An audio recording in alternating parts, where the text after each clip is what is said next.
மதுவிலக்கு என்பது இந்த சட்டப்பேரவை தேர்தலில் முக்கிய அம்சமாக பேசப்படும் நிலையில் புதுச்சேரி முதலமைச்சர் ரங்கசாமி மது விற்பனை குறித்து பரப்புரை செய்துள்ளார். இதற்கு அதிமுக தரப்பில் விமர்சனம் எழுந்துள்ளது. தெரியும் இந்த பாட தாண்ட ஒரு பாட்டில் முடியுதா? நமக்கு வருவாய் முக்கியமான வருவாய் பூச்சேரி என்ன வருவாய்? புதுச்சேரி வருவாய் எக்ஸைஸ் சொல்லுவாங்க. என்ன சொல்றது? எக்ஸைஸ் கலால் துறையின் மூலமாக வருகின்ற வருவாய் மிக முக்கியமானது. அதைன்னா ஒரு 2 பாட்டில் வெளியே போனா என்ன போகுது? அவ்வளவு பெரிய மாநிலத்துல ஒரு 2 பாட்டில் வெளியே போய் நம்ம வருமானம் என்ன வந்துடும்? ஒரு பெரிய வளர்ச்சி அது அங்க வளர்ச்சி குறைஞ்சிருமா?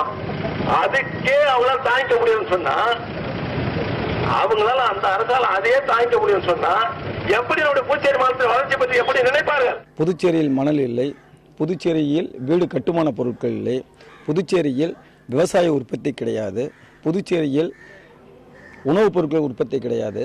இதையெல்லாம் தமிழகத்தோடு இணைந்து பல்வேறு பிரச்சனைகள், காவிரி நதிநீர் பிரச்சனையாக இருந்தாலும் சரி, பல பிரச்சனைகளில் தமிழகத்தோடு இணைந்து நம்முடைய மாநிலத்தினுடைய வளர்ச்சிக்கு, நம்முடைய மாநிலத்துக்கு மக்களுக்கு தேவையானதை முதலமைச்சர் ரங்கசாமி அவர்கள், தமிழக முதலமைச்சரோடு கேட்டு பெற வேண்டிய முதலமைச்சர் ரங்கசாமி அவர்கள் இன்று வரை தமிழக முதல்வரோடு எந்த விதத்திலும் தொடர்பு கொள்ளாமல் இன்றைய தினம் திடீரென்று 2 மது பாட்டில்கள் கூட எங்களால் கடத்த முடியவில்லை என்று கூறுவது ஒரு தவறான ஒன்றாகும்.